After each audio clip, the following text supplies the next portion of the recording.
Coming to you live from Studio A. It's BKP, and it's time for BKP Politics. Now, I like Studio A for a couple reasons. A couple reasons I like Studio A. One is I wear my glasses because the monitor is now across the studio, and I like that.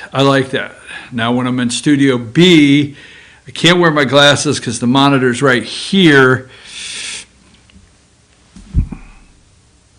But anyhow, I'm your host, BKP. Welcome to BKP Politics Wednesday morning. Once again, a lot going on, and so many things we need to clear up. Misinformation out there. Now, I listened to a podcast.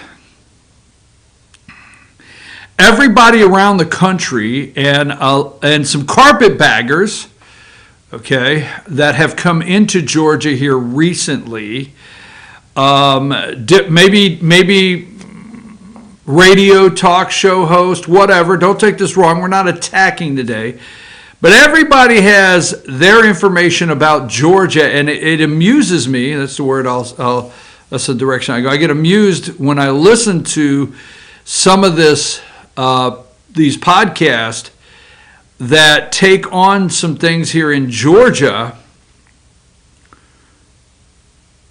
and they don't know what they're talking about. So anyhow, we'll get into that.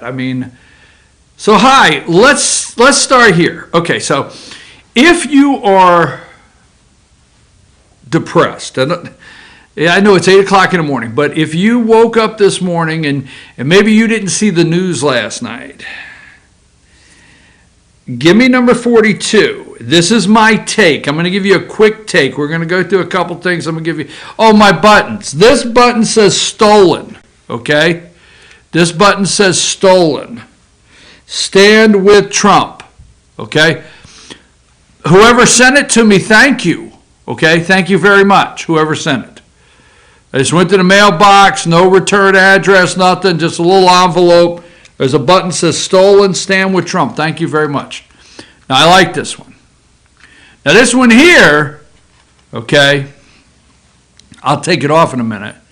This one says Dole Kemp, not Brian Kemp, okay? Jack Kemp. He was a quarterback for the Buffalo Bills. Remember that? Jack Kemp? Anyhow, Bob Dole, Jack Kemp, Dole for president, for Vice President Kemp, 1996.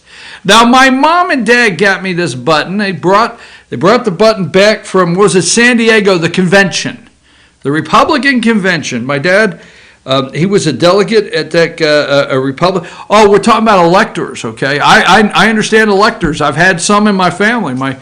My dad's been an elector. My sister was an elector for Trump. You remember the last time? I'm not getting sidetracked. But you remember the last time or the time that Trump was elected, that one time? You remember that one time? I know this is the second time, but you remember the first one? And the media followed it all the way through. Okay? Now, it's interesting because it's excuse the language, but it's kind of like ass backward, right? Remember when Trump was elected and the media followed everything through? Everything they do to stop him. Remember going right up to, now think about this very clearly because I want you to talk to your friends today.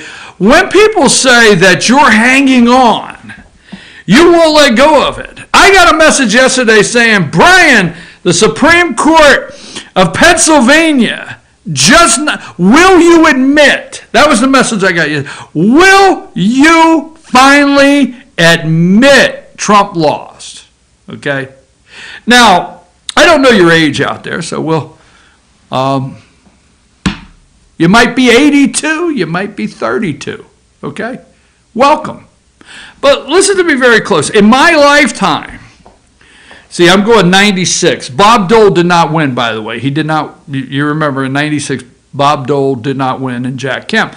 But in my lifetime, I never remember, TV cameras focused on state houses as electors signed their name on the actual sheet giving that vote to Donald J. Trump. I remember. And I remember my good friend Bill Green. He's gone. I think we lost him this year or last year. Bill Green, great guy. He's the one guy. Now I'm not, I knew. Let's say I've known Bill for 20 years. I think he died last year, but he is the one elector in Texas that wrote in Ron Paul. Remember that? Bill did, and he made news. But anyhow, remember the TV cameras focused on that day? Because I'll never forget, because my sister, she, Lisa Dover, she's been on the show. She was an elector for Trump. And I'm going somewhere with this, okay? She was an elector for Trump. And the TV cameras were on every state house. Because the media would not stop. They felt there was somewhere they could overturn Trump's presidency. There was something that could happen between election night and tears in Brooklyn, okay? There was something that could happen between that time and January 20th. And the media was going to do anything they could to see that it could happen. So all the media, if you go back and look at this time 4 years ago, go back and look right at this time 4 years ago, leading up to the Electoral College vote. Will electors go in and turn on Trump? Well, here's the pathway. Remember? Now, I like Ted Cruz. Okay, you got it? I like Ted Cruz, all right? But I just want to remind you of some things. There's a reason I have the Supreme Court order up on the screen here, okay? But remember, always a pathway to beat Trump. Because we learned this last week when we found some things in Gabriel Sterling, the guy that implemented, remember, the guy that implemented the elections in Georgia, or comes out and cries every day on TV, Gabriel Stewart out of the Secretary of State's office. Remember the tweet we put up, and I want to thank, I think Debbie Dooley is the one that found that tweet or started getting it around the internet, so thank you, Debbie. But we put the tweet up, and it was from 2016, right? We have to stop Trump. No matter what, we have to stop Trump. Okay? That was the bottom line. What was the pathway? So all through the primary, the media was looking for the pathway for Ted Cruz, right? And then they were looking for, and let me say, I like Ted Cruz, okay? Because something has happened in the 4 years. Let me tell you something. Donald Trump turned out, the President of the United States turned out to be the guy. Don't believe all the BS of the people that did vote for Trump the first time that didn't go vote because they just couldn't vote for him again. I have some very close friends that were pretty not adamant against Trump in 2016. But said, hey, he is going to turn out to be a New York City liberal. How many times did you hear that? When Trump was running in the primary, how many times did you hear he's talking the right way?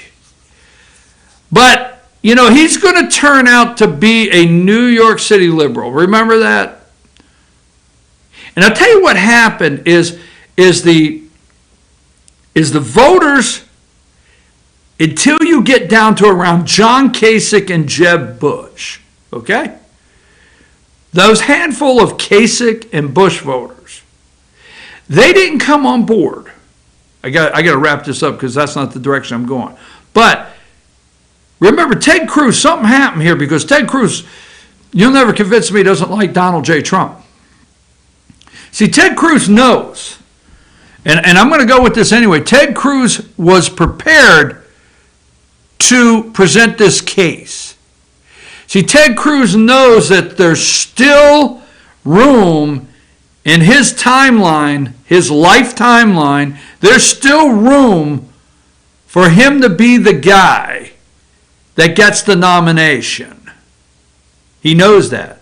But what Ted Cruz also knows is that Republicans lose their way, lose the Senate, lose the White House, that things will be fixed in a way that Ted Cruz will never get elected president of the United States, because they're going to shut those avenues off. They're going to go turn all those water spigots off as soon as they can get everything. And I'm going to give you a reason why. I'm going to give you a very strong reason why you have to go vote January 5th for Kelly Loeffler and David Perdue, okay? You got to go. I'm going to give you a strong reason why. But Ted Cruz likes the president of the United States, but he also likes the possibility of being president one day. Now, let me get back to this. Remember, was there an avenue for Cruz to win? Was there an avenue for Cruz to win at the convention? Remember, Paul Manafort's in jail. Yeah, they put his ass in prison. You don't think they'll put somebody in prison? Talk to George Papadopoulos. I met George Papadopoulos right over here, about a mile from here. He came in, he endorsed Congressman Doug Collins, and off the record, I stood in a corner with him 3 minutes, probably 3 minutes. I asked him a couple questions. You don't think they'll send somebody's ass to jail? You don't think first chance they get, if they have ultimate power, that's all three branches, or the executive and congressional, we still have, well, I'm not going to say they don't have the Supreme Court at this time, but you don't think they'll send somebody's ass to jail? We have yet to see, Roger Stone, we've yet to see the FBI show up anywhere of a Democrat's house and break down the doors. Even when we knew Uma Abedin had a backup of her emails from Hillary on the Wiener's laptop, they basically knocked on the door and took the laptop. 14 FBI agents didn't show up to break down the door. When they interviewed Hillary Clinton on the 4th of July, they did it off the record and she served tea and cookies. So don't think they won't arrest somebody's ass. They won't send a SWAT team. They won't break in the windows like they're, Roger Stone's house that morning at 5 a.m., thinking he was going to swim to safety out of the lagoon that's behind the house or whatever. But remember when they were looking for that pathway nonstop, right up to December 14th, okay, the Electoral College. And I'll never forget, they had video cameras in state houses. You and I had never watched. Just bring this all to thought. Bring your thoughts all to the surface. You tell me that you ever remember in your lifetime the Electoral College being live and watching electors walk in. Now, I'll never forget, my sister walked in and Pennsylvania was live. Because remember, they were going to get up to even the Electoral College, that electors were going to go and flip. And we had all the discussion by the legal minds in 2016. Could electors go and flip, or were they bound by the voters? Remember all the conversation. So I'll never forget my sister in Pennsylvania walking up to her area in the Capitol in Pennsylvania, having her document in front of her, and signing and pledging her vote as an elector for Donald J. Trump. I've got pictures of it and everything. I'll never forget. But remember that day. Would the Electoral College flip? Now, that was a lot to get to this. We, the people, want to know who truly won the election. Now, as I just said, who, right? I didn't say Donald J. Trump. I said who, all right? Now, is it correct? Is it constitutional that the good people that live out in Texas, is it constitutional that the good people that live out in Alabama, is it constitutional that the good people that live out in South Carolina, that they handle their elections correctly and legally? Is it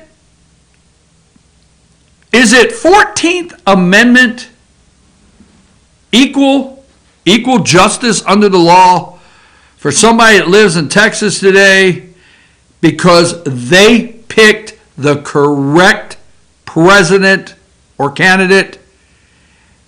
Should they be penalized that it was stolen in Georgia, stolen in Wisconsin, stolen in Michigan?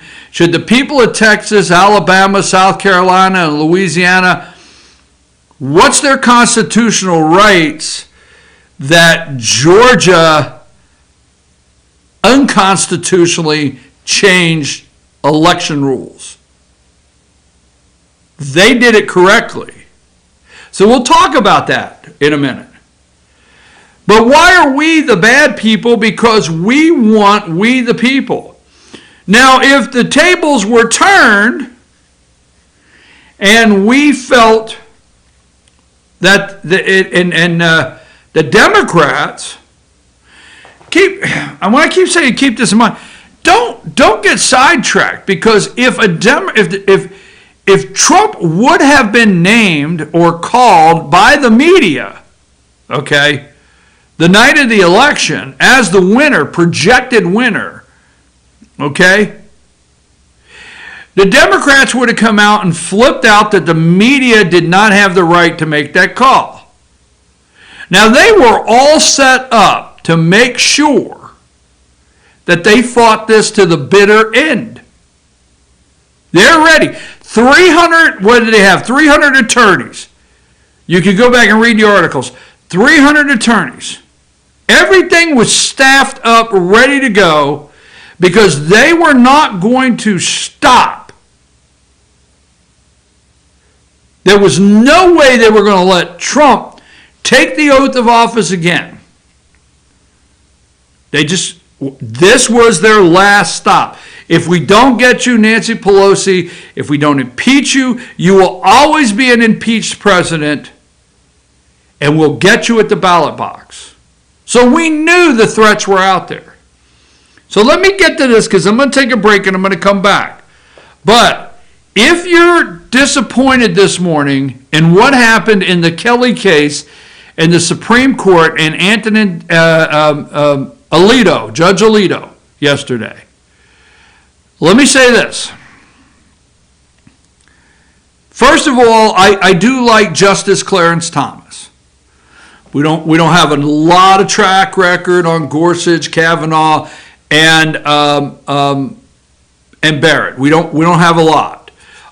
We know John Roberts is no good. He's a populist judge, political judge, and we know he has never ruled with conservatives when it's a truly conservative issue. He has not. He only rules in the majority if the issue before the Supreme Court is down the middle, as you would call it. All right. Justice Clarence Thomas, it's a battle. But I think Samuel Alito is my favorite. I understand. I mean, when I'm getting into my favorite justice, all right, it was Antonin Scalia, okay? But if you watch the career of Samuel Alito, he's been down the line. I've liked Justice Alito. And I'll tell you what I like here. Justice Alito, I don't want anybody depressed today, because it's not over, okay? There's some possibilities here. Now, I don't know all the legal jargon because people are coming out this morning and all over the news there'll be legal jargon and they will say Alito didn't hear it because of X, and they will give a legal definition, and I don't know all that stuff. But I know once a court writes an opinion, it's there. And what do I mean by that? If Alito said to Pennsylvania, okay, hold the ballots, separate them. And Pennsylvania said, I don't give a SH asterisk asterisk. Yeah, okay, you're a Supreme Court justice? Is that all? Is that it? You want us to separate these particular ballots because they may be pertinent, as they say, pertinent in the future in a case, right? Yeah, okay, yeah, all right. Then we have the case that goes to Alito, and Alito says, move up, okay? Now, this was set for today.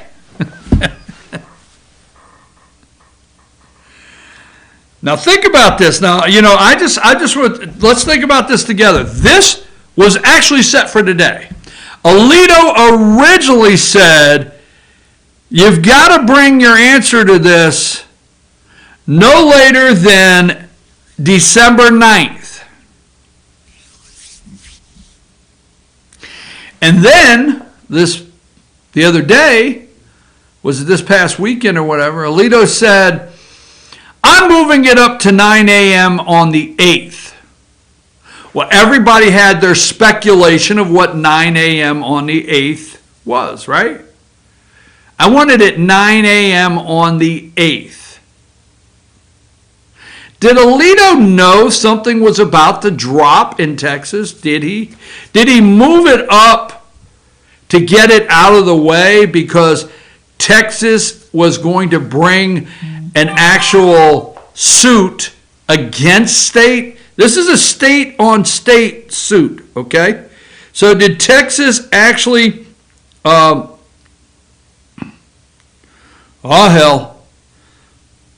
Okay, I'm going to read your text in a minute. This is from an attorney.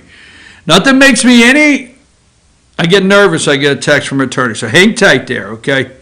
Hang tight. All right, so did they know this was going to drop in Pennsylvania? This is from an attorney in Pennsylvania. I'll read it in a minute. So here's my opinion. Let's read this, and then I will read what the attorney in Pennsylvania that's following this case that watches the show up there has written me. But the U.S. Supreme Court, December 8th, 2020, order in pending case, Mike Kelly versus Pennsylvania. The application for injunctive relief presented to Justice Alito and by him referred to the court is denied. Now, a lot of people on MSNBC, they put this up. They're laughing about it. They're laughing on the networks that this didn't even have enough validity to this case to even get, they didn't waste their time. But I will say this before I go to break. And I have a couple emails on this that I'll look at. Before I go to break, I'm going to say there's a lot in this one sentence, meaning there's nothing, and I call it, precedence, whatever. There's nothing. If Alito writes an opinion on why, then that could be muddy waters for another case. So there's a reason why it's only one sentence, folks. Don't get depressed. I still think it's not over. I'm going to take a break. We're going to come back. I'm going to clear up Georgia, some things that are going on in Georgia. There's a lot of misinformation on what's happening in Georgia. And I'm also going to play a video that will should say to you, you got to get out and vote and get your friends to go vote. Take a break, Emily.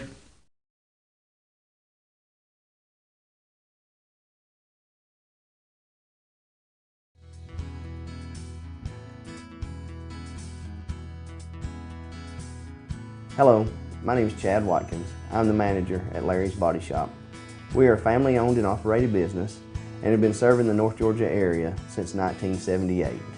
We are located at 1216 Progress Road in Ellijay, Georgia. Our shop specializes in collision repair and we work with all major insurance companies. Larry's Body Shop is ICAR Gold, the highest role of training recognized by the collision repair industry. It is estimated that only 10% of collision shops meet these standards. Our shop consists of state-of-the-art equipment such as laser measurement system, down-drive spray booth, spot and MIG welding equipment. All of our paints are mixed on site so that we can guarantee your paint to match every time. I know that having an accident can be a stressful event. We take pride in making sure our customers are satisfied with the repair of their vehicles. Our waiting area is clean and comfortable with free Wi-Fi and refreshing beverages. So if you're in an accident, stop by and see us at Larry's Body Shop. Circuit World has 9-piece living room packages at incredible prices. Get this stylish sofa and love seat, 3 tables, 2 lamps, 43-inch 4K TV, and stand, all for only $1699.99 or $129.99 a month. Or get this 9-piece living room and reclining sofa and reclining love seat, now only $1999.99 or $149.99 a month. These packages are amazing. Stop in today at one of our 5 locations and get the furniture you've always wanted at Circuit World.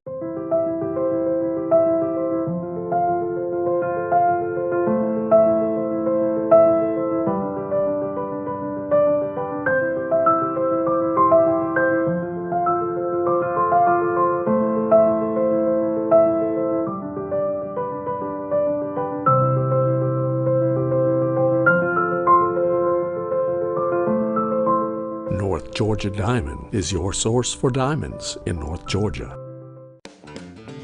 Ace is your healthful place for paint and home goods, tools, outdoor living, and lawn equipment. But did you know Ace Hardware of Blue Ridge is a little bit more? We have hunting rifles and accessories for your next hunting trip. We have Amish furniture imported directly from Ohio. And we have Ace Custom Woodworks for all your custom wood project needs, from cabinets to artwork. Ace Hardware of Blue Ridge. We have your new house in stock.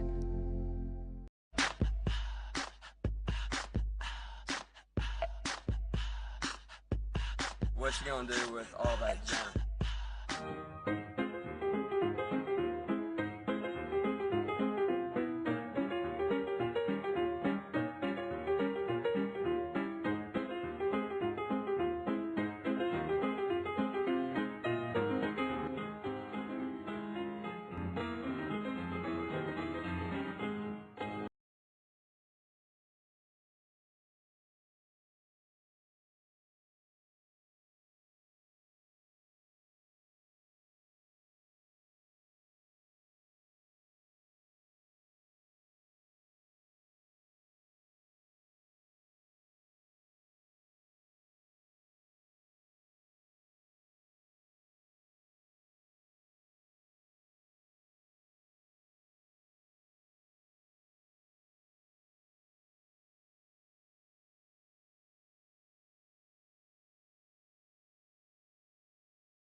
Hey, we're back, folks. I'm your host, BKP. Welcome to BKP Politics. We are in Studio A today.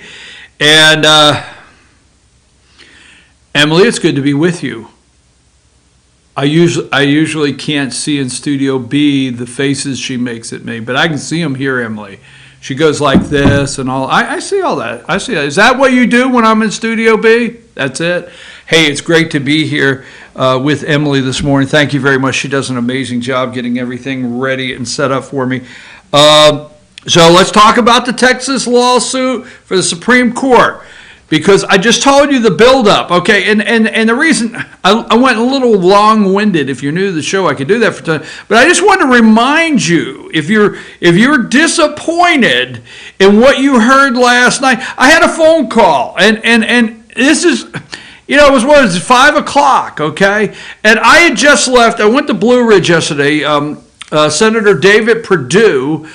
He has done a North Georgia tour. He went to, he's been in Pickens County in his bus. We have a great interview online if you want to go listen to it on FetcherNews.com that I got with the senator. But Senator David Perdue was in Pickens County, Gilmer County, Fannin County, Dawson County, Lumpkin County, White County, Union County, Towns County, you name it.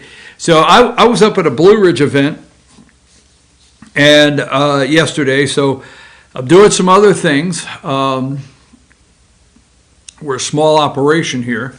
And I get a phone call, and here, this is exactly how it went. So I know the person, and the name comes up. Hey, what's up? I guess it's over, huh? What the hell are you talking about? It's over. What's over? What's over? Well, Supreme Court's not going to hear the Pennsylvania case. I guess it's over, right? Give me a minute. Give me a minute. Let me go see what happened, okay? Now, I love the individual, but that is what happens to a lot of people out there. It's over. No, it's not. And the reason I got long-winded in my opening is to remind you that in 2016, the other side, the media, they tried everything right up to the 14th to try to convince electors to go to the Electoral College and flip their vote. And they act like we're doing something. Yesterday was supposed to be Safe Harbor Day. They are laughing about the Pennsylvania. They made a joke. They're making a joke out of the Texas lawsuit. So, Alito does one line. First of all, I want to know, President Trump, this is for you if you're watching or listening, or if you have anybody watching and listening, keeping up with the program. How bad you going to kick Governor Kemp and Lieutenant Governor Jeffrey Duncan in the teeth today? I'm always looking. I'd like to have a little graphic that says Trump. Who did Trump kick in the teeth today? Okay, who has Trump kicked in the teeth today? Because I know, well, that's not right. You shouldn't say that. I shouldn't say that.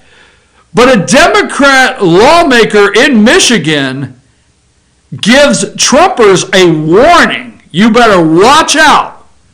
I'll play that for you in a minute. And nobody's condemning her hate speech. Nobody.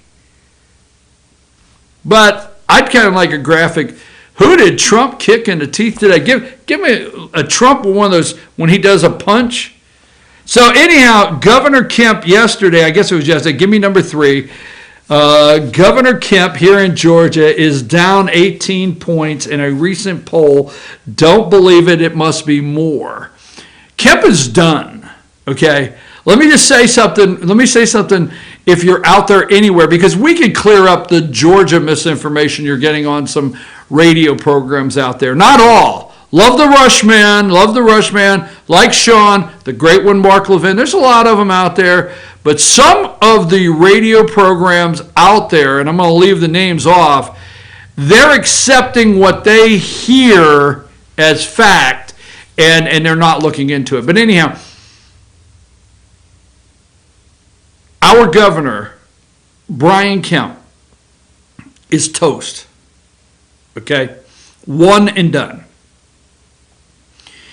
This guy should stop posting anything for like 3 weeks.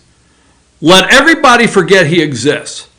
Because Governor Brian Kemp could go on Facebook.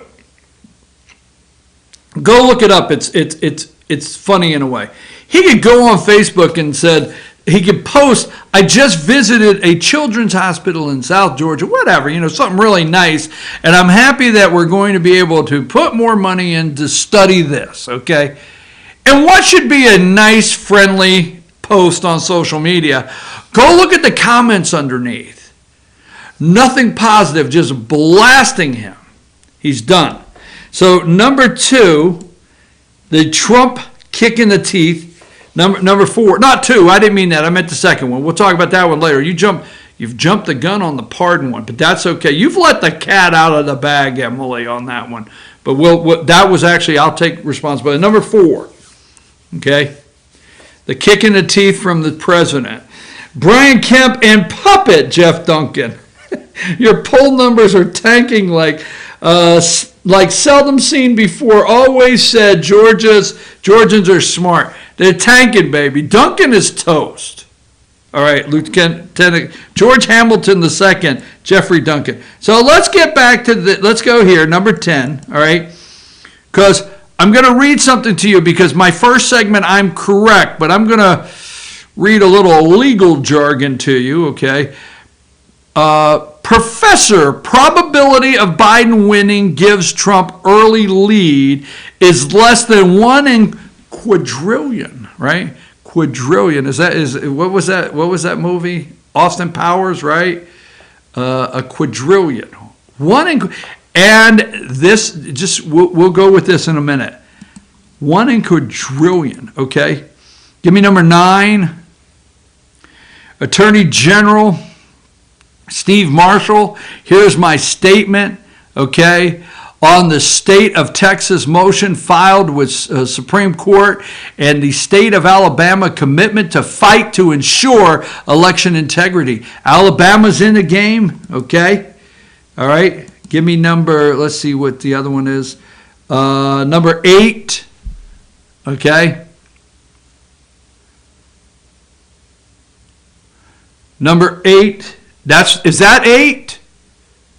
Because it's not 8 on my page. There it is.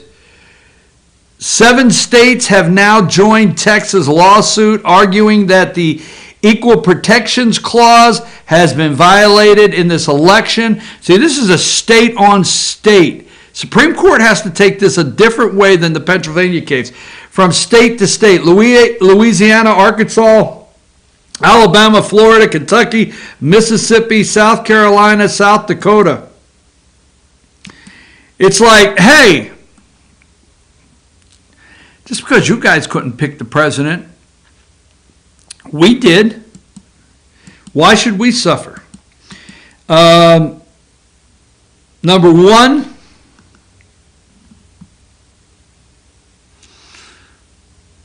Texas filed lawsuit against 4 states. Okay.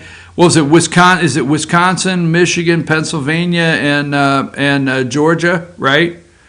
And there's Georgia senators that, see, I think in Georgia, let me just put it out here. I think in Georgia, they've been looking for a pathway, all right?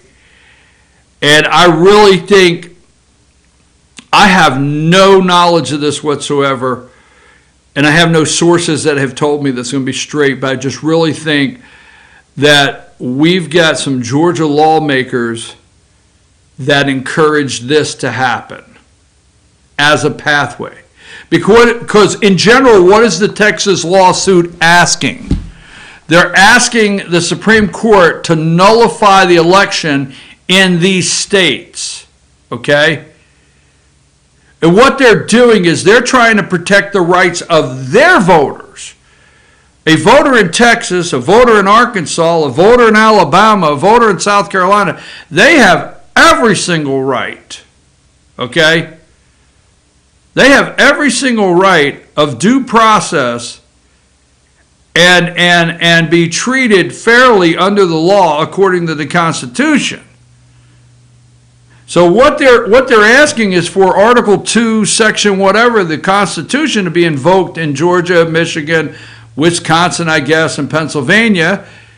and it get reverted back from the Supreme Court of the United States, says, hey, okay, you guys got to pick the electors.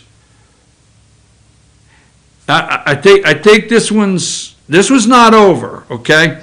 So let me say this, and there's a reason, and let me say this, and we'll wrap this segment up. Give me number 42, because a lot of people were very upset and depressed yesterday. And when it was a good friend of mine, when a good friend of mine called me and said, is it over? Oh, what the hell? Let me go check. And I thought to myself, you know, if this one person just felt that way immediately, I'm obligated, because I love this audience and I love the research you do and the way you help me. But I said, I have an obligation to go see, is this over? Is this where we're at? And I put a lot of time into it. Now, this came, you got to remember, the Pennsylvania case is a spin-off of the Pennsylvania Supreme Court decision. Keep this in mind. Now, this is from an attorney, okay, in Pennsylvania, very close to this case right here. Okay, this is breaking news. You're not going to hear anywhere else. Very close to this case right here is explaining it to me. Got a little bit of legal jargon in it. All right. Straight from PA on the case. It's not over. The Texas case is in the Supreme Court's original jurisdiction. You understand that? The Texas case is in the original jurisdiction of the Supreme Court. The Texas case does not have to go through any state Supreme Court rulings, lower courts.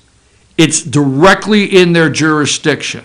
There's a reason why this is only one line. You got to remember that, okay? The Supreme Court does not owe appellate defense to Pennsylvania Supreme Court. They are not obligated to make the same mistakes. They will make their own record upon which to rule. All right? They'll make their own record on which to rule in the Texas case. You see, this case came with a record to rule on. You understand? This case that people got depressed about yesterday, you did out there, this case that you don't understand why it's only one sentence, okay, Alito knows what he's doing here. Don't get down. Please do not get down on Justice Samuel Alito today. If you're out there this morning and you say, I thought we could trust him, I thought this was one of our guys. Don't get down on him. There's a reason they moved it from the 9th today to yesterday morning. Reason it was moved up. There's a reason why they didn't accept it and they've denied this case. Because remember what this attorney's telling you here, that's on the ground in PA that knows this case, they are not obligated to make the same mistakes. They will make their own record on which to rule. This would have been ruling on a record where the Supreme Court of Pennsylvania had already turned this down. Okay? Not turned it down, but ruled against it. The PA court based their decision on laches. All right? Now, gets into legal terms. I'm just going to say latches, not laches, latches. The PA court based their decision on latches, not the merit of the constitutional argument. Now, latches, unreasonable delay in making an assertion or claim. Unreasonable delay in making the assertion or claim. Now you remember, they keep saying, hey, you should have brought this to us earlier. But if you bring it before the election, there's no harm. They brought this after the election because then there's harm. You keep hearing the media say, Well, the courts keep kicking it out and say, why didn't you bring this earlier in a reasonable amount of time? Why are you bringing it to us now? Because no one was harmed before election, okay? But pay attention. The Texas case cannot be dismissed upon laches argument, and the real PA constitutional issue can still be addressed among everything else. Remember, don't forget the real PA constitutional issue. What is it? That the governor and I think the governor and the Secretary of State, they changed election law, federal election law, without, on their absentee ballots, without going back to the legislature, which the Constitution gives full power to. So let me read that one more time, because we got to be clear on this, okay? The Texas case cannot be determined upon laches argument, and the real PA constitutional issue can still be addressed among everything else. Let's do that also. The real Georgia, right? The real Georgia constitutional issue. Remember, Brad Raffensperger, Secretary of State of Georgia, went into a meeting with Stacey Abrams' friends, fair fighting the Democrats, and came out, and I'm sorry, you know, Secretary of State Brad Raffensperger, you feel like people are attacking you and coming after you. But let me just tell you, as a Republican, anytime you come out of a meeting with Democrats, and what does Rush call it, the Atlanta Journal and Constipation or whatever it is, anytime you come out of a meeting with Democrats and the AJC writes an article and they quote Democrats giving you a glowing response, or they have glowing quotes from Democrats about your meeting, you screwed up royally.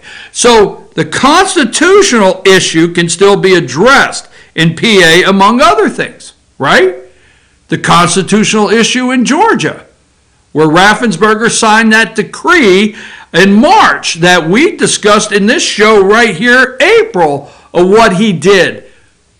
And I understand he never invited Republicans to the meeting. That's unconstitutional. That belonged to the legislature here in Georgia to set up, not him.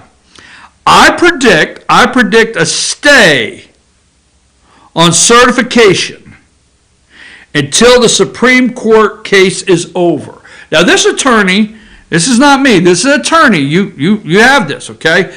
I may post this, just not the name. I don't want the name out there because of doxing reasons and because Democrats may want to burn this guy's house down or lady's house down, or I don't know, guy, girl, whatever. They may want to burn. I'm serious. We're going to play that in a minute. Nobody condemns Democrats.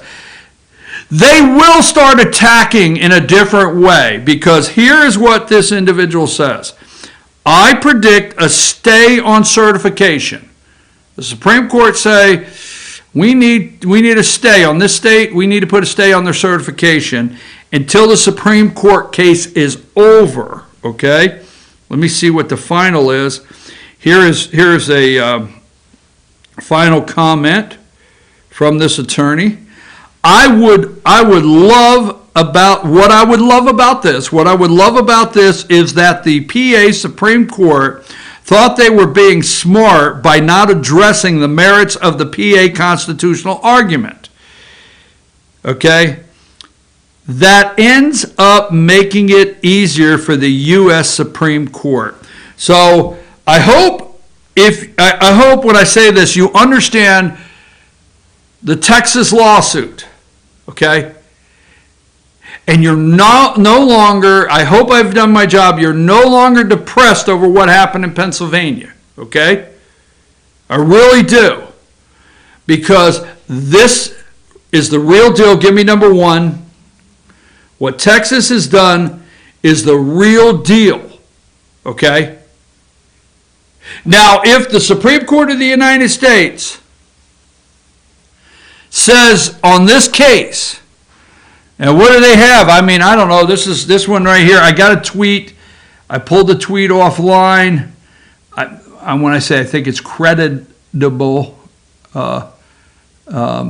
people laugh because I have multiple syllable issues. You know that. You know that. I know that, and the American people know that. Okay, but give me number 8. 7 states. The Supreme Court: Louisiana, Arkansas, Alabama, Florida, Kentucky, Mississippi, South Carolina, and South Dakota. If this grows today, continues to grow, one, the Supreme Court has to take it serious.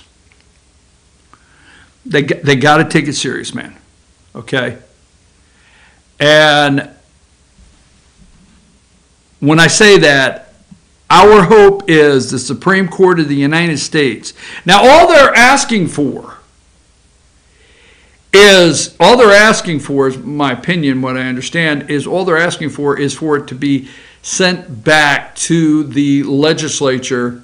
If you think, is there going to be a new election? No, there's not.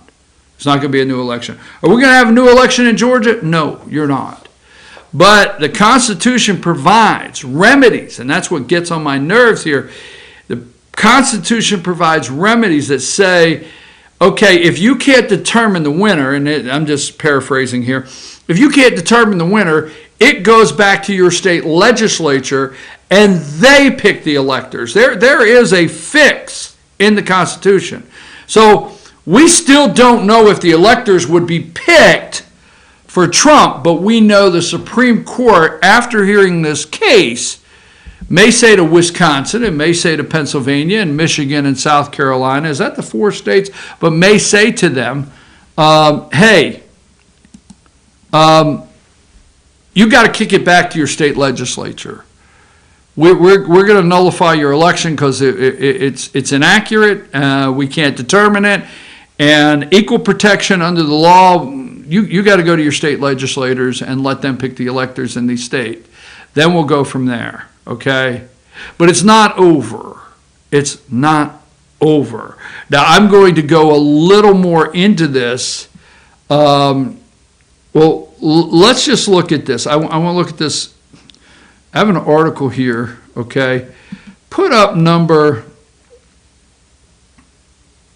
one more thing on this, and I will close this out. Give me the professor, number 10.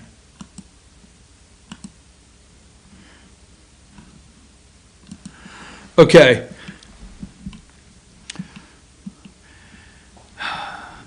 The new lawsuit filed today, Texas Attorney General Ken Paxton is asking the U.S. Supreme Court to block 4 battleground states, Georgia, Michigan, Pennsylvania, Wisconsin, that's me, from casting unlawful constitutional tainted votes in the Electoral College. Pretty simple. Sending it back. In the brief, now listen to this, in the brief submitted to the Supreme Court, Texas includes a declaration from Pacific Economics Group member and USC economics professor Charles C. Chitney, all right? I can't pronounce the last name, okay? Charles C., we'll just call him Charles C. Dr. C. is a former deputy director at the Energy and Environmental Policy Center at Harvard University's John Kennedy School of Government and received his PhD in economics from Rutgers University. According to Dr. C., his calculations show that the probability of Joe Biden winning the popular vote in 4 states independently, given President Donald J. Trump's early lead in those states as of 3 a.m. November 4th, 2020, is less than 1 in a quadrillion. This guy's statement and his study is in 1 in a quadrillion. Okay?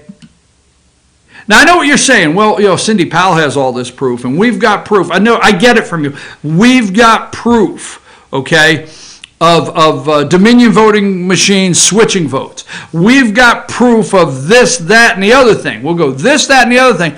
This, that, and the other thing is well documented in this Texas case. Okay? So the media is making fun of this morning. Let me run through very quickly The media is actually making fun of this. They're nervous. They are nervous because they're trying to laugh this off, okay? I think they got up this morning and they said at 4 a.m. because that's when the news cycle drops, at 4 a.m. They're up all night. They got their storyboards up in the newsroom. How do we go? All right, laugh it off, okay? Now, you think I'm joking you. So, number 43. All right. I'm not joking. Newsrooms, let me paint a newsroom for you, okay? They have storyboards up. Okay, what story are we running with, okay? And they got groups and they erase this one, move this one to the top, whatever. And they've got a board that they always refer to, and what it has response. I know this. It has response. Refute it. Okay? So there's a group out there in the morning. It's like 3:30 in the morning, and they got a group, and they're in the room. Okay, what do we do with this? Refute it? Laugh it off? Don't mention it at all? Pretend like it never happened? They've got all those options. Today is laugh it off day. Yes. Laugh it off. All right? Tell you. Pennsylvania. I mean, Trump keeps trying. I'm serious. This is Casey Hunt. Arizona Supreme Court rejects GOP effort to overturn election results and affirm Biden's victory. They're affirming Biden. I mean, they're laughing it off. Let me go with a couple more, okay? All right. Number 4. They actually chuckled on this one. No, 41. My fault. I don't know what's happening here, Emily. Number 41, okay? Texas Attorney General petitions Supreme Court to overturn results. Overturn. Remember, you're hearing debunked. Overturn. Okay? They asked Trump yesterday at the summit, the rapid summit, whatever, and said, how come you didn't have anybody from Biden's transition team here for this? He didn't win. Why would I have him here? Okay. Texas Attorney General petitions, remember, overturn results in 4 battleground states. No, that's not what it is, but they're laughing it off, okay? Number 40, Paxton sues over 4 key Biden wins. There's no question in it for them. No question. Okay? So one of the things is never break from Biden won. Never break from that. Okay? Today is laugh it off. Okay? Number 39. Loeffler Purdue side with Texas lawsuit that Georgia AG says is wrong. Number 38. Publicity stunt. I like saying that. Publicity stunt. Background. State AG blasts Texas counterpart for asking Supreme Court to undo Biden's. It's a stunt. Laugh it off. Nothing to see here. I had the same one twice. Let me say this because there is an election. Let me put this up. Number 36. This is the statement from David Perdue and Kelly Loeffler. Here in Georgia, we fully support President Trump's legal recourses and Attorney General Paxton's lawsuit. This isn't hard and it isn't partisan. It's American. No one should ever have to question the integrity of our election system and the credibility of its outcome.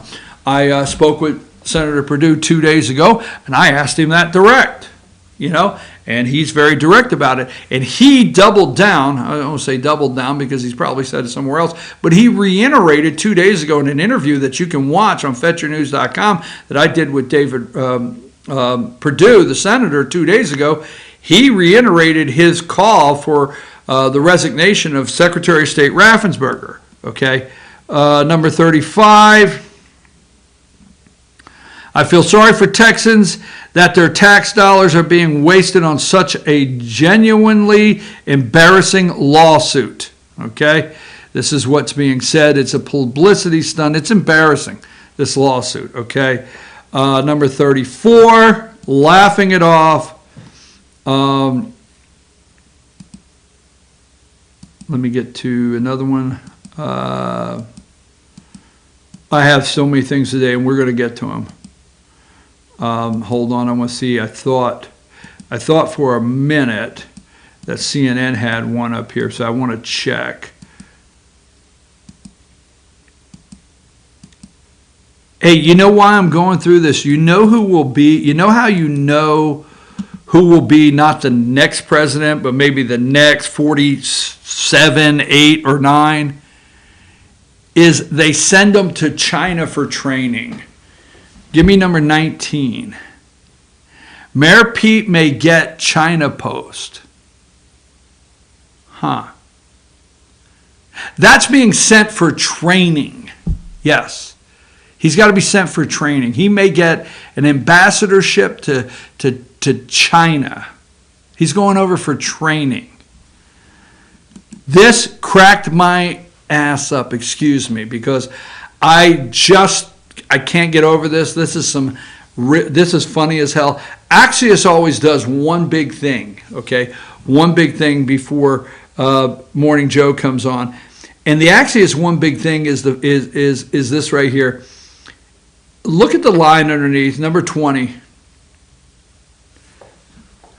Biden plans skeleton West Wing. You should have come up with something else there. Skeleton. Biden is the skeleton. I just thought, because they're claiming Biden's going to go in the West Wing with a minimal amount of people. Because the rest of them are going to work up at Barack Obama's place. That's where the actual West Wing will be, at the Obama headquarters. But they will make it look like, they're going to make it look like, I know you're yelling at me out there, if Biden gets into the West Wing, they're going to make it look like there is actually an operation that the presidency of the United States is being operated out of the West Wing, and it will not be. But Biden plans skeleton crew. I thought that was funny. And then give me number 18, skeleton crew again. And Biden plans skeleton. And then give me number 19. Mayor Pete is headed to China. If don't yell at me, okay? For training, going to China. Give me number 14. This is CNN. Trump's last stand. Okay, laughing it off. Trump's last stand. Republican leaders still refuse to acknowledge Biden's win. Okay, they go after Mitch McConnell. Was that number 14? There, number 14. What number? All right, there you go. Republicans' last stand. Won't acknowledge. Here's Mitch McConnell. Give me number 12. Supreme Court rejects GOP challenge in Pennsylvania vote. See that? Mitch McConnell, hey, are you willing to acknowledge now that Joe Biden is president-elect? Give me number 13. Will you be able to do so on Monday when the Electoral College votes? What are you doing, Mitch? The Supreme Court said no.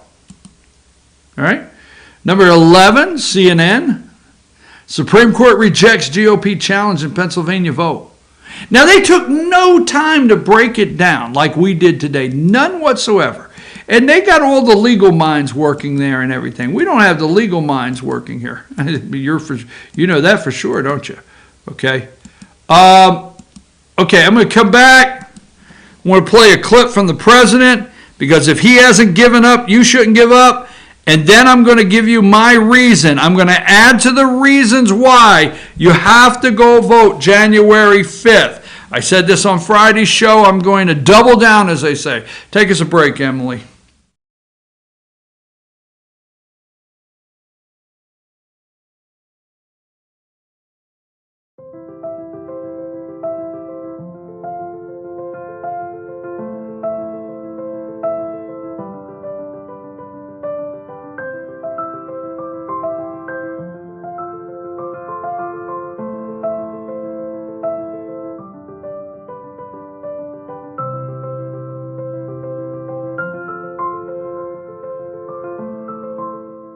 Georgia Diamond is your source for diamonds in North Georgia. In 1981, Reed Nicholson began selling tires out of an old barn in Mineral Bluff. Little did he know that he had just laid the groundwork for the most trusted names in automotive services in the Blue Ridge area. In 1997, Nicholson Tire Center became what it is today, holding the same values of faith, family, and great customer service. 2 locations to serve you, and the Blue Ridge location is currently expanding to offer fast service and the largest U-Haul provider in Georgia. Nicholson Tire Center, Blue Ridge, and Mineral Bluff. Circuit World has complete queen bedroom packages at amazing prices. Get this queen bed, dresser and mirror, 1 nightstand, bedding set, and free 32-inch TV, all for only $1799.99 or $129.99 a month. Or get this complete queen bedroom set and sleep in style, also for only $1799.99 or $129.99 a month. What an incredible deal! Stop in today at one of our 5 locations and get the furniture you've always wanted at Circuit World.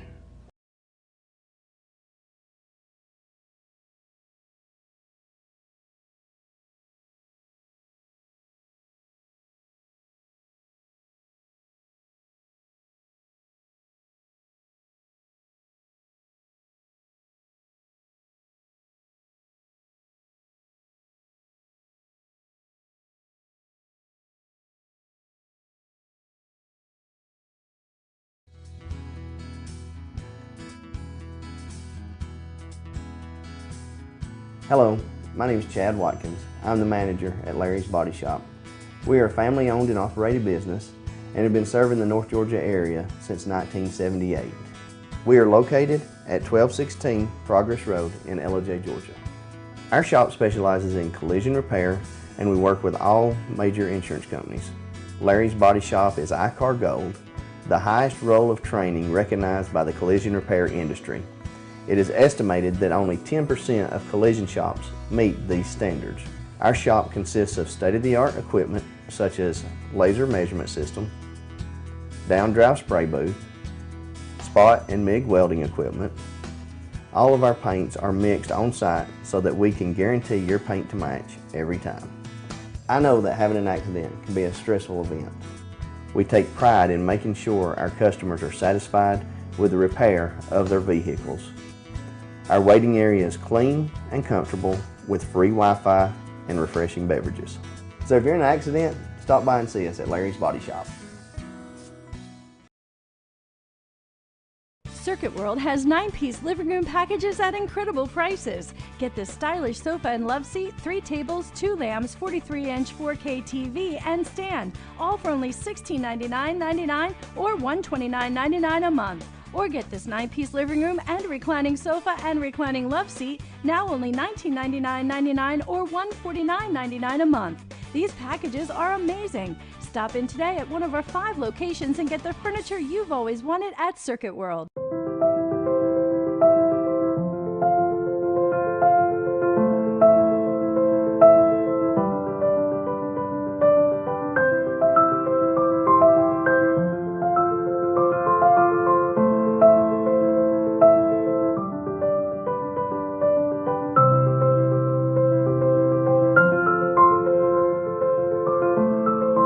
North Georgia Diamond is your source for diamonds in North Georgia. Ace is your helpful place for paint and home goods, tools, outdoor living, and lawn equipment. But did you know Ace Hardware of Blue Ridge is a little bit more? We have hunting rifles and accessories for your next hunting trip. We have Amish furniture imported directly from Ohio. And we have Ace Custom Woodworks for all your custom wood project needs, from cabinets to artwork. Ace Hardware of Blue Ridge. We have your new house in stock.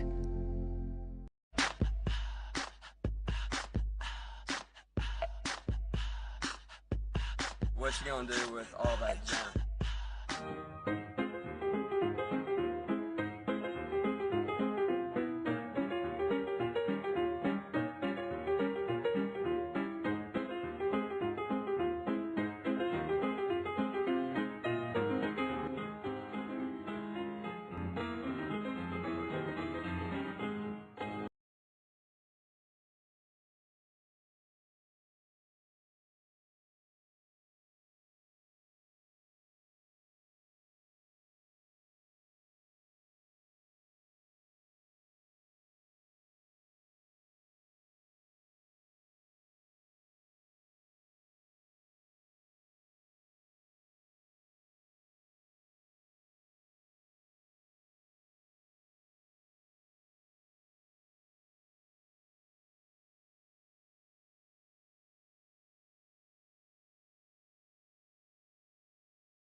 Hey folks, we're back. I'm your host, BKP, and you're watching BKP Politics. As you can see, there's the phone number. You can always contact the show.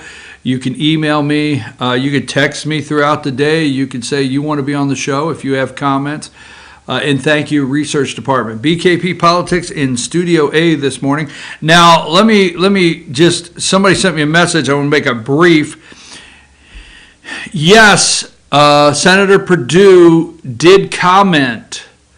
I'm pretty sure it's in my interview. I'm almost positive about down ballot.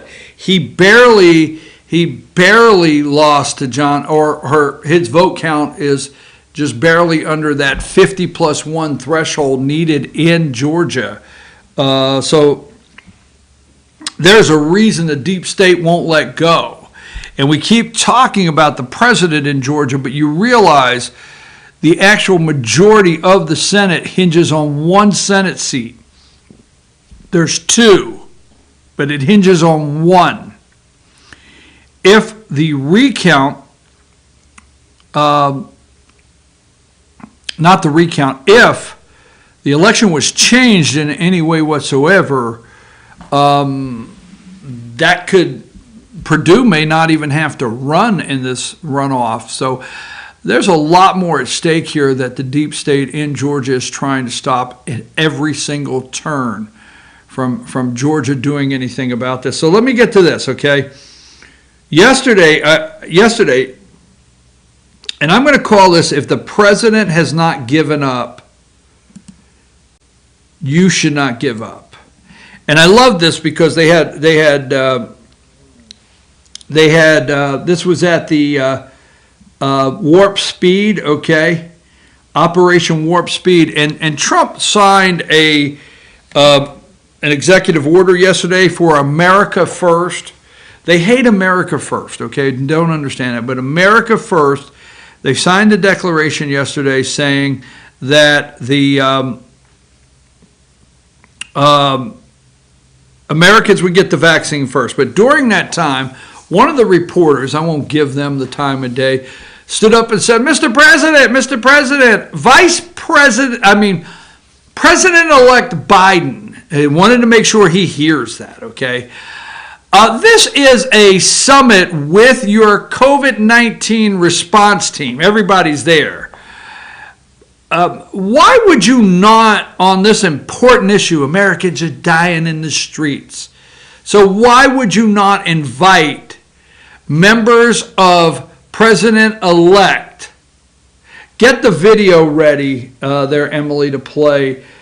Trump will have to see who the next administration is, okay? Get that ready.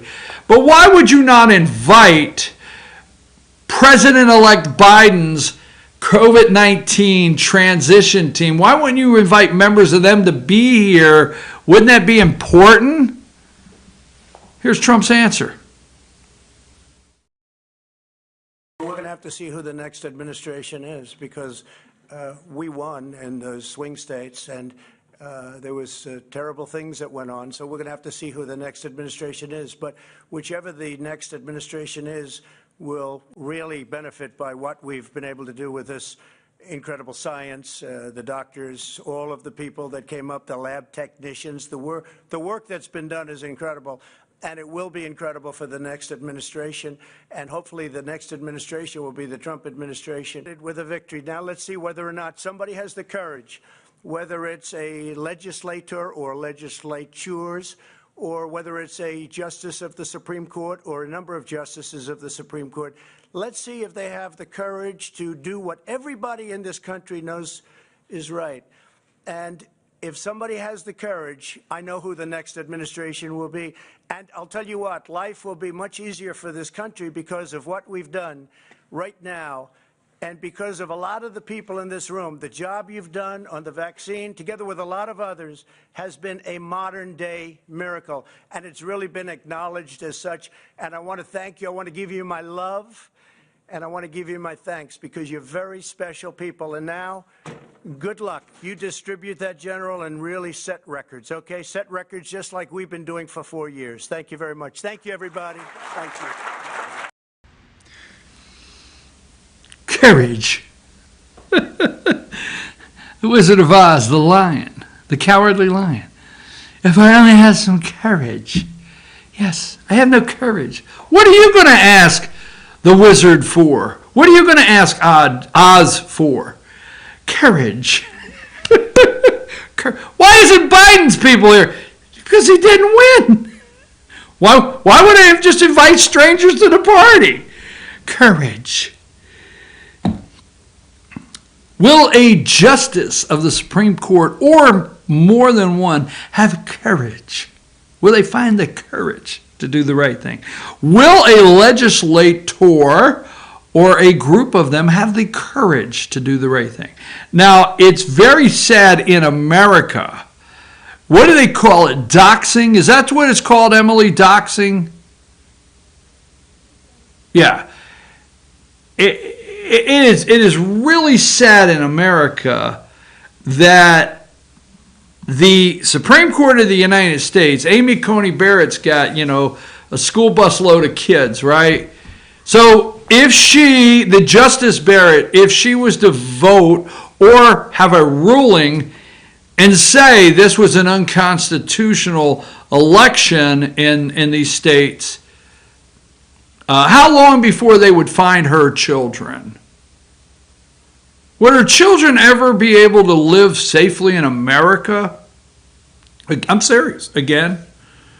Would it be 10 years from now, the children, right? What about Alito's family? What about his grandchildren, right? Brett Kavanaugh, what about the 2 little girls? I'm not joking. Now, I think they should do the right thing, but what about the 2 little girls? These people are serious. They're evil. They're serious. We watched Brett Kavanaugh with his wife this close and his 2 daughters, little girls. We watched him torn down by lies, deceit, nasty, filthy accusations. Swalwell sleeps with a Chinese spy and says, I don't have to talk about it. It's what would you say? It's a matter of national security and it's confidential. What? Top secret here. So, that being said, doxing. Now, the president is looking for somebody to have the courage. So let me show you this. Remember, so this morning, the media, they go on the danger.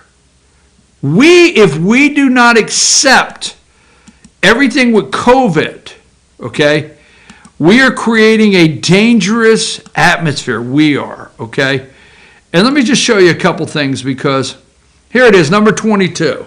Here's the guy, all right? I think is this the guy here? Maybe it's not, right? But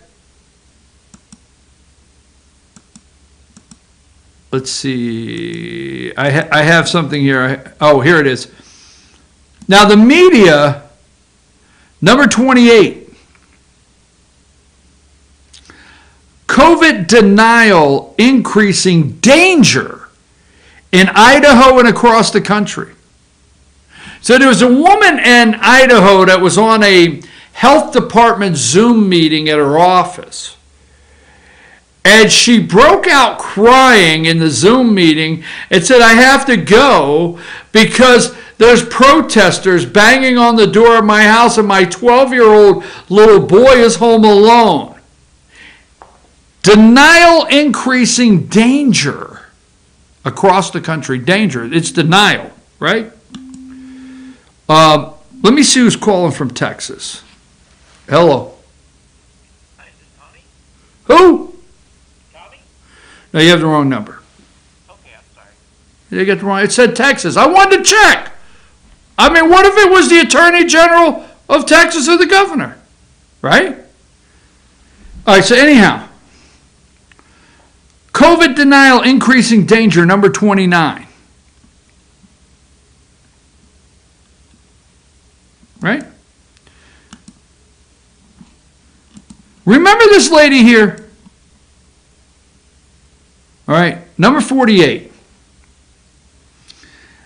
She is a Michigan state representative.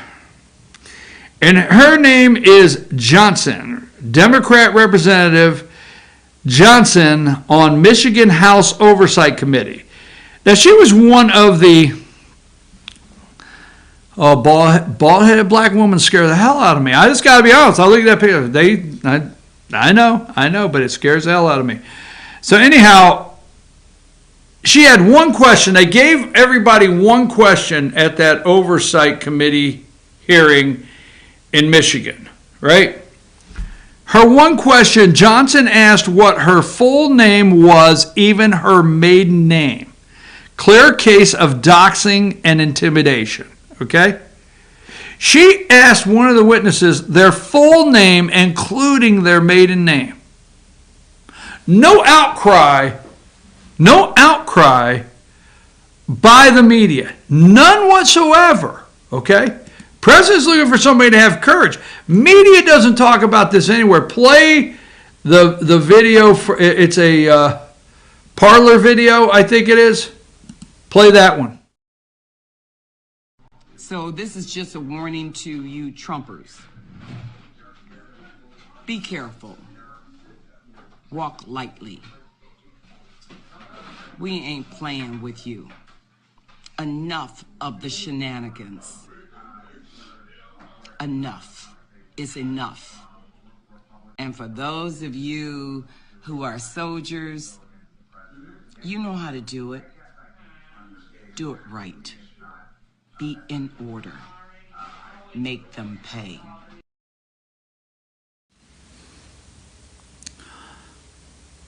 If bald black women didn't scare me before, they scare the hell out of me now. Oh, yeah, my nerves are shot. You remember when Kramer used to see a clown on Seinfeld? You remember that? I don't know. I'm going out there, right? Remember, a clown scared the hell out of Kramer on Seinfeld, right? That's the way I am with bald black women. Sorry, man. You can get mad if you want. Yeah. Nothing. No outrage. No Biden coming out and condemning that. No Governor Whitmer, Dim Whitmer in Michigan coming out and condemning that. None. So will they have the courage? I don't know. That's the only thing that'll come between this. We know that it was stolen, the election. We know constitutionally it should be overturned.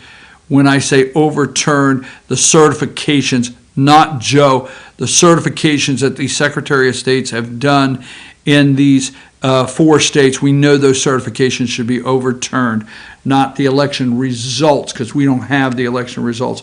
Okay, so now, I told you this Friday. Let me give you this really quick. Never is a long time. Maybe I have in the past. But give me number 2.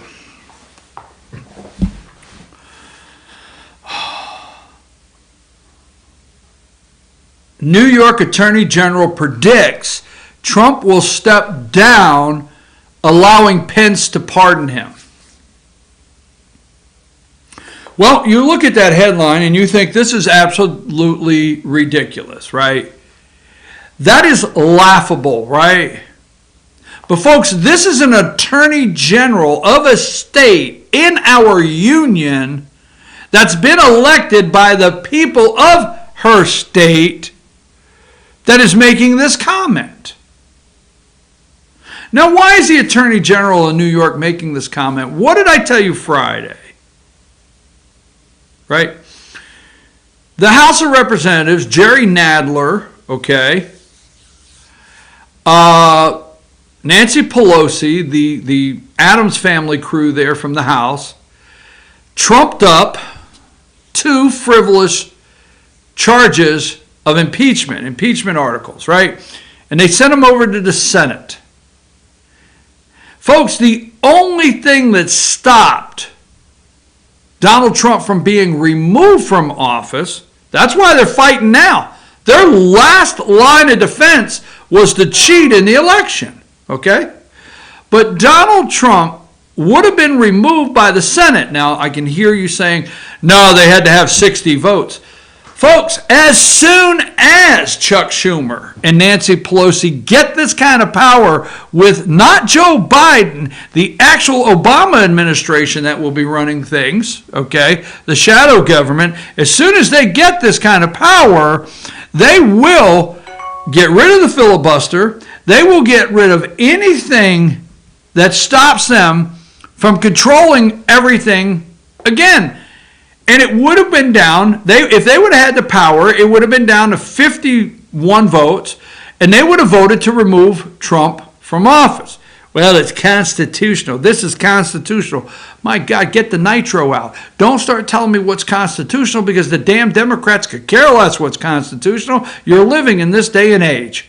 When did they care last time to do something that was unconstitutional, worried about the Supreme Court stopping them?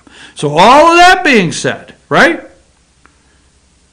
If you don't send Kelly Loeffler and go vote and David Perdue to Washington, D.C. and give the majority to the Senate, all right, they will do everything in their power to try to prosecute Donald Trump and his children. Well, that's just laughable. No? Listen to this same Attorney General.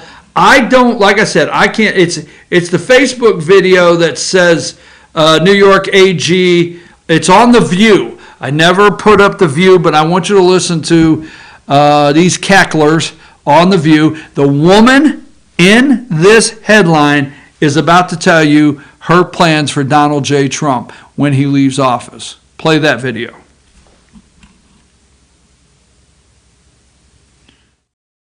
He's reportedly about to go on a pardon blitz, and he may try to preemptively pardon himself, which is totally unprecedented. So let's start with this.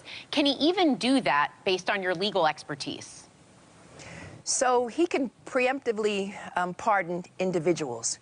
And the vast majority of legal scholars have indicated that he cannot pardon himself. What he could do is step down and allow the Vice President Pence, to pardon him. In all likelihood, I suspect that he will pardon his family members, his children, his son-in-law, and individuals in his administration, as well as some of his close associates.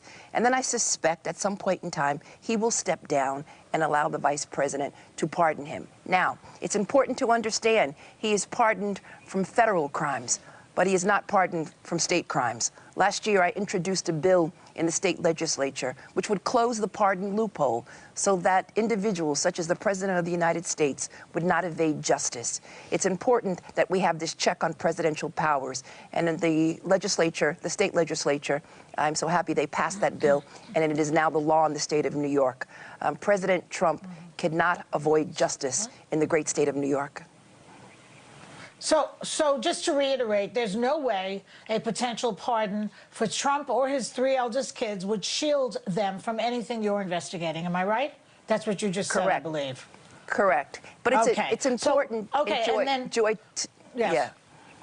Joy, it's important to understand that my investigation is civil in nature. However, in the event that we uncover any conduct or activities which would suggest criminal activities, then that would change, obviously, our investigation. It would change the posture of our investigation. And you also intend to prosecute him after he is out of office, correct? Joy, again, our investigation currently is civil in nature. It is not criminal. In the event that we uncover any activity or conduct, in the event that we uncover any conduct, oh, yes. But will you go ahead with the civil suits? Oh. Yes, our civil suit will continue, whether he's president or not. And so after January 20th at 12 o'clock, our investigation will continue, Joy.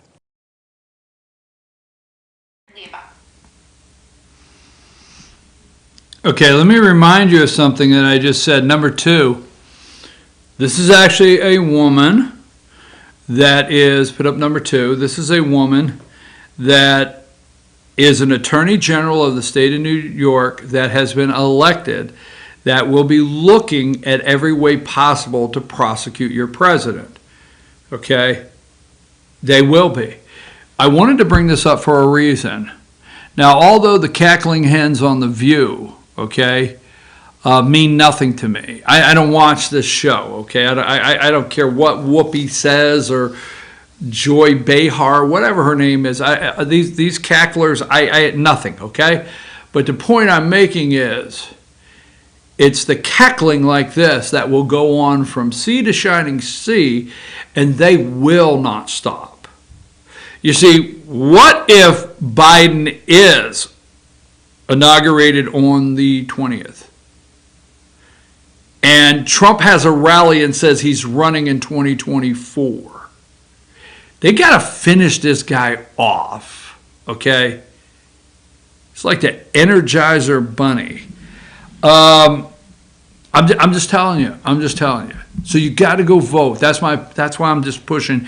You have to go vote. Now listen, I want to take a break. I want to come back. We're not done. And I want to clear up some things about the Georgia State Senate and some misinformation out there that's going on. I want to do that, okay?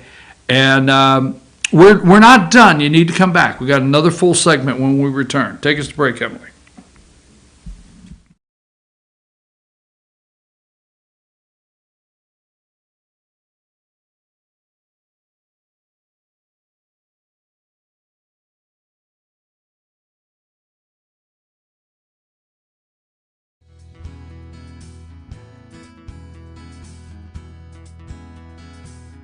Hello, my name is Chad Watkins. I'm the manager at Larry's Body Shop. We are a family-owned and operated business and have been serving the North Georgia area since 1978. We are located at 1216 Progress Road in Ellijay, Georgia. Our shop specializes in collision repair and we work with all major insurance companies. Larry's Body Shop is ICAR Gold, the highest role of training recognized by the collision repair industry. It is estimated that only 10% of collision shops meet these standards. Our shop consists of state-of-the-art equipment such as laser measurement system, down-drive spray booth, spot and MIG welding equipment. All of our paints are mixed on-site so that we can guarantee your paint to match every time. I know that having an accident can be a stressful event. We take pride in making sure our customers are satisfied with the repair of their vehicles. Our waiting area is clean and comfortable with free Wi-Fi and refreshing beverages. So if you're in an accident, stop by and see us at Larry's Body Shop. Circuit World has 9-piece living room packages at incredible prices. Get this stylish sofa and love seat, 3 tables, 2 lamps, 43-inch 4K TV, and stand, all for only $1699.99 or $129.99 a month. Or get this 9-piece living room and reclining sofa and reclining love seat, now only $1999.99 or $149.99 a month. These packages are amazing. Stop in today at one of our 5 locations and get the furniture you've always wanted at Circuit World.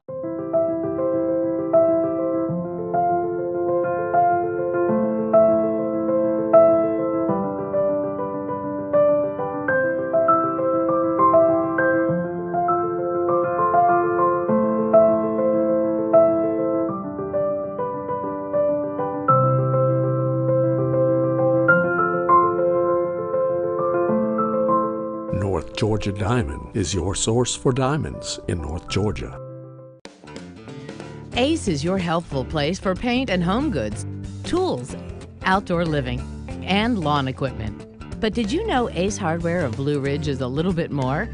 We have hunting rifles and accessories for your next hunting trip. We have Amish furniture imported directly from Ohio. And we have Ace Custom Woodworks for all your custom wood project needs, from cabinets to artwork. Ace Hardware of Blue Ridge. We have your new house in stock.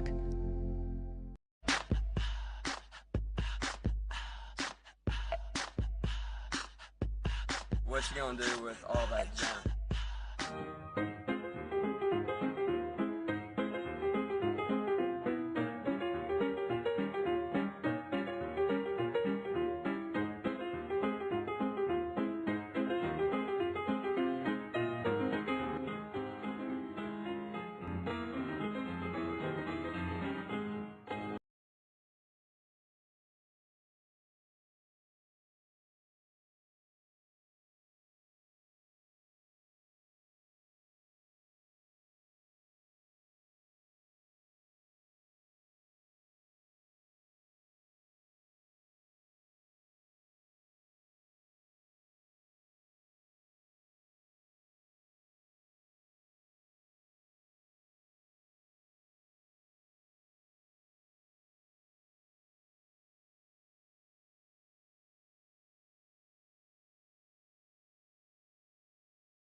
Hey folks, we're back. I'm your host, BKP. You're watching BKP Politics. There are the ways to get in touch with us. And the email address, you can always contact me. Now listen, I do not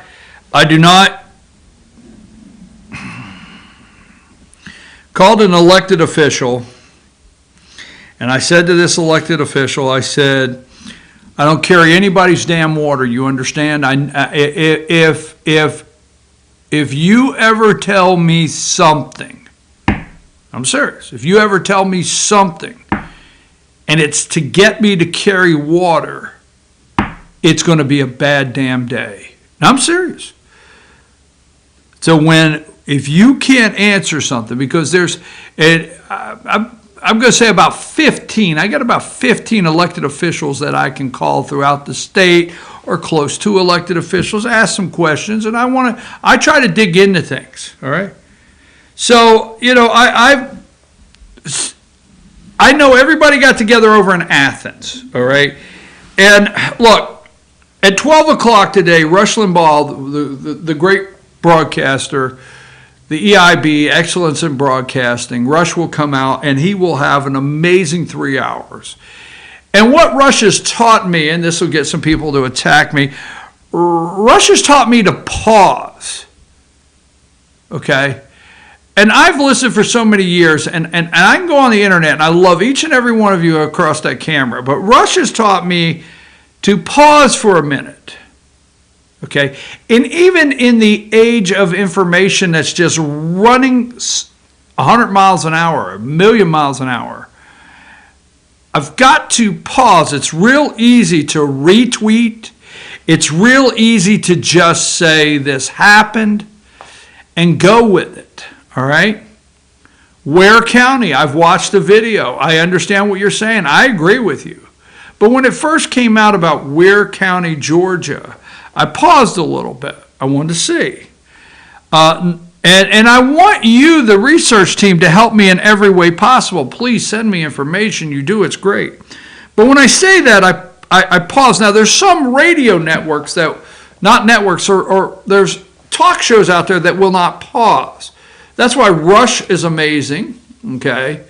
That's why the great one, Mark Levin, he's amazing, all right? I would listen to Mark tonight and recommend it, because if he didn't do it last night, he'll do it tonight. He will explain in detail what happened constitutionally, or what happened in these lawsuits with Alito, okay? With Justice Alito in Pennsylvania and in Texas.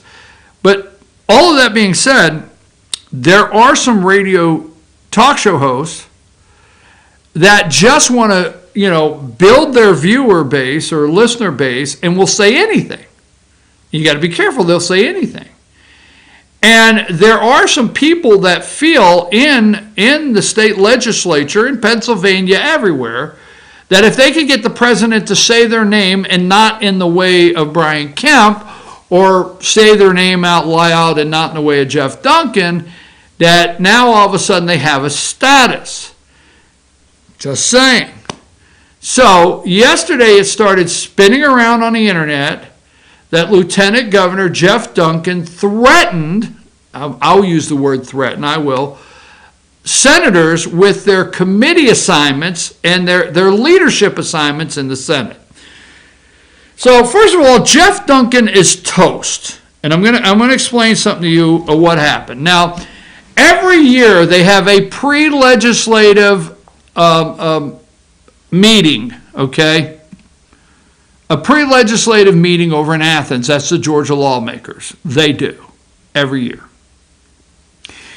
And every year, if you don't know this, I'm saying this all due respect, that Lieutenant Governor Jeff Duncan, the Lieutenant Governor of Georgia, presides over the Senate, the state Senate, much like the Vice President of the United States presides over the U.S. Senate. Okay, so he presides over the Senate. So at any kind of conference they have, there is an assembly of the state senators, and the lieutenant governor addresses them, okay, on legislative things they want to get done, whatever. So if you're listening out there, You're led to believe in some circles that, and I'm not taking up for Jeff Duncan. Please, let's be clear on that, okay? But there's some circles out there that are saying that the senators were in a meeting and he rushed in, Lieutenant Duncan, Governor Duncan, Jeff Duncan, rushed in the room. And basically, this is not a quote, but this is how they want to build it up, all right? And said, what are you doing in here? Are you conspiring to try to overturn the election? No. Are you sure? Because if you do, I will take your Senate committee leadership away from you. That's what's being led, you're led to believe. And I'm going to tell you some things that are fact, okay? So I just want to tell you this again, not take up. So first of all, Duncan is toast, all right? They don't have to worry. Senators don't have to worry about Jeff Duncan. He is toast. I keep saying that. Let's play the Jeff Duncan. This is one. Lieutenant Governor on President Trump's attempts to overturn results. Let's play that video. You know where I want to start it.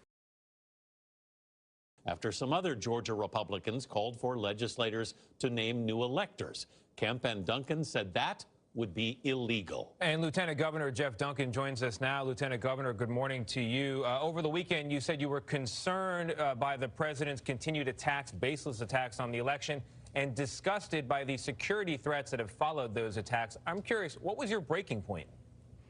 Well, look, for 5 weeks, we've been working hard here to count every single legal vote here in Georgia. It has been unbelievable to see the mountains of misinformation continue to fly in from every angle. Literally stuff that can be debunked in 10 seconds or less. And so, yeah, we're focused on making sure we follow the letter of the law. Lieutenant Governor, can you really say when you talk about these mountains of misinformation, and I appreciate your focus on following the law, your colleague, Governor Raffensperger, or Secretary of State Raffensperger has been doing the same. Are you really surprised by this behavior from the president, given that he has cast out on the election before the votes were cast and all the way back to 2016, he was calling it rigged? I mean, can you really say this is out of character? Well, my focus right now is that we make sure we have a very fair legal election, but also to get Senator Loeffler and Perdue reelected on January 5th. There is no scenario that I can see that it's helpful for the mountains of misinformation around election fraud in helping to turn out the vote on January 5th. My focus and my encouragement to the president, to his team, and to the senators trying to run for reelection, that they realign their focus on getting reelected. There is no fraud. Respectfully, there are bigger things at stake here than just one election cycle. We're talking about attacks on democracy itself, and we're talking about threats to the safety of people alive and well today. When you think about the president's behavior here and now, it's unfortunate that the spotlight is on you and your colleagues there in the state of Georgia. Do you regret not speaking up when the president was attacking others in this way, endangering their safety? Do you wish you had done something sooner so that you and your colleagues were not in this situation now? Well, I'm not certain of the basis of your question. I'll tell you the basis, Mr. Lieutenant Governor. The president attacks dozens of people a year on Twitter, and in many cases, mayors, governors, senators, members of Congress, everyday citizens, members of the news media. They then need security because the president has stirred up his supporters and kind of They then need security. All right, Duncan says debunked in 10 seconds or less, right? Jeffrey Duncan, the lieutenant governor, is just that. He is the puppet, okay? Now, they want to paint a picture that if the president tweets out like him, then it's you and I ready to burn down a house. Or we haven't burned down anything. We're not attacking anybody. We want to go through the proper channels of the Supreme Court of the United States. This is flat out garbage. He wants to lead everybody here on CBS to believe that the president tweets against Jeff Duncan. Well, now he has to get all kinds of extra security for him and his family. Okay, debunk in 10 seconds left. Duncan is toast. Now let's get to the Senate. You have 2 or 3, I'll say 2 or 3 so you have to guess who. You have 2 or 3 Georgia state senators that are pulling a con job and want you to think that they've got it all set up to go in special session. It's not happening, folks. The Senate does not have a supermajority. A supermajority means they've got enough to do whatever they want and they don't need a single. It's like the 60 count majority in the Senate, in the U.S. Senate. Georgia's Senate does not, the Republicans have the majority, but not the supermajority. Okay? My understanding, it takes 34. Okay? Now you have 4 senators that came out and wrote a statement to the governor asking for a special session. And they've gone on some talk shows and they've told people here in Georgia, and they're just trying to up their game. They've told people in Georgia, because they know you're angry, that they want the governor to call a special session, and they're getting a petition ready. Now they need 34.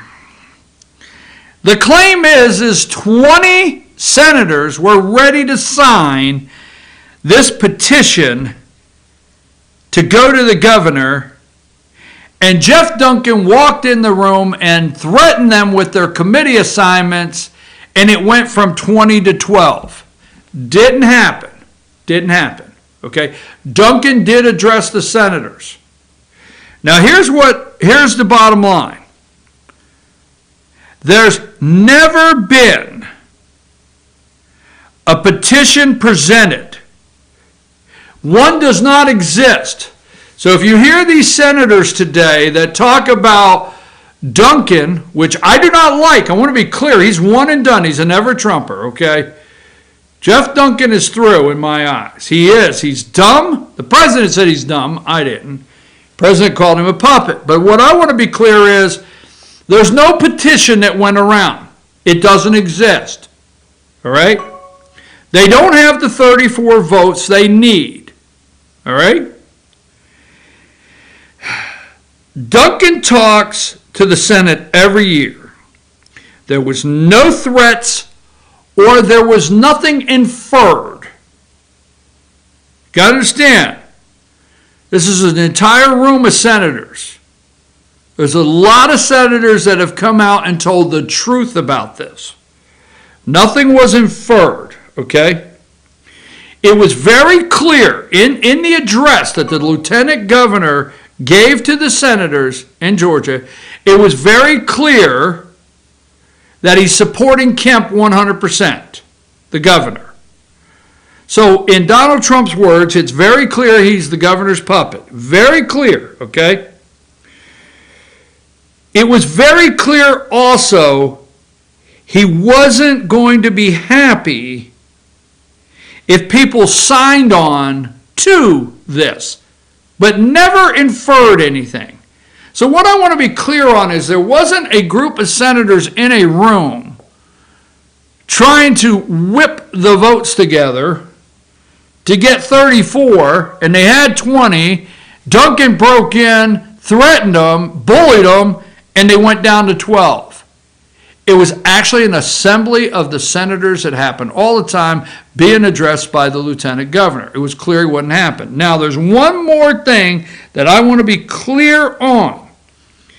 Duncan presides as the lieutenant governor over there's 5 people on a committee for assignments. So, when a person is put up, all right, for a committee assignment in the Senate, let's stay in the Senate here, there's 5 people on a panel that make that decision to remove or whatever. It's not solely Jeff Duncan's decision to say, hey, you're not the head of that committee any longer. Just keep that in mind. So, hey, do you think that there needs to be some courage? Do you think lawmakers are full of SHI*? Do you think they're cowards? Yes, I agree with all that. But I'm not going to sit here and let 3 state senators, 2 or 3, just go out and spout anything out and run down this state any more than they have to, when I say they have to. One thing I want to close with. I didn't get to everything. I want to close with something, okay?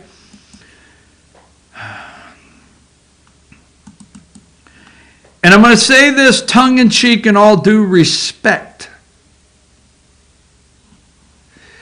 Don't believe, I don't want to use the word every lawmaker, but this is important. This is a takeaway I want you to remember. Don't believe every lawmaker when you hear this, because you're hearing in Pennsylvania, you're hearing this all over. All right, that they plan. Give me number 21.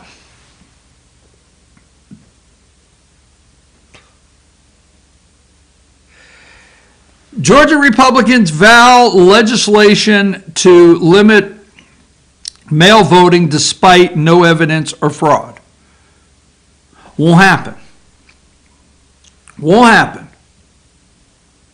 Well, they're telling me, I called my state lawmaker and they're telling me that they're going to get in there in January, they're going to fight. They're going to stop that Stacey Abrams. They're going to stop this mail-in ballot crap. They're going to stop this no verifying signatures. My lawmaker said they're going to put a stop to this. No, they won't. No, they won't. Oh, wait a minute. Now, write this down. 12/9/20. No, they won't. Okay? Hold on. And maybe I have one more. Or give me 32. Georgia Republicans vow legislative limit mail voting despite no evidence of fraud. Despite no evidence of fraud. Number 33. Georgia Republicans vow legislation to limit mail voting. See, go back a minute. All right, go back to 32. Despite no evidence of fraud. Remember that. No evidence of fraud. Give me number 33. Eliminate no excuse absentee voting. Add a voter ID requirement to mail-in ballots for voters with eligible excuse, and eliminate drop boxes. Okay, let me say this. If we go all the way through the process and we've taken every challenge all the way to the Supreme Court, what legislation can you do in your state to reverse election law that is not going to be challenged by the fact it worked last time? They're going to run right into courts with every court document saying, Your Honor, the state changed this. This is wrong. The Supreme Court upheld this challenge. The Pennsylvania Supreme Court upheld this right here. Okay? The Wisconsin Supreme... Every single thing, if we don't win here, I just want to tell you, if we don't win here, because what do your legislators keep doing? They keep saying, it'll just end up in court. Right? They can't do anything now because it'll just end up in court. Everybody's afraid of what will end up in court. So if your state legislators want you to believe that in January, January 10th, I'm going to say here in Georgia, that they're going to go in and have sweeping changes in election law, and Joe Biden gets sworn in January 20th, every single thing. Can you see an attorney now going up against, you think Stacey Abrams has scared the hell out of him before. Can you see an attorney now going up against new election law in Georgia and saying, Your Honor, Secretary of State certified this election 3 times? Secretary of State, there was 2 recounts and one audit. Your Honor, everything in place was done all the way and taken to court. And why would they change this? Why would they say these people can't vote? Because they're valid votes. Watch and see, watch and see, watch and see. I'll be back tomorrow morning, Thursday morning, that'll be it.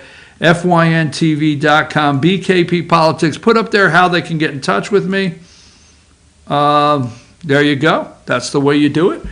24/7. I'm available. Take us out of here, Emily.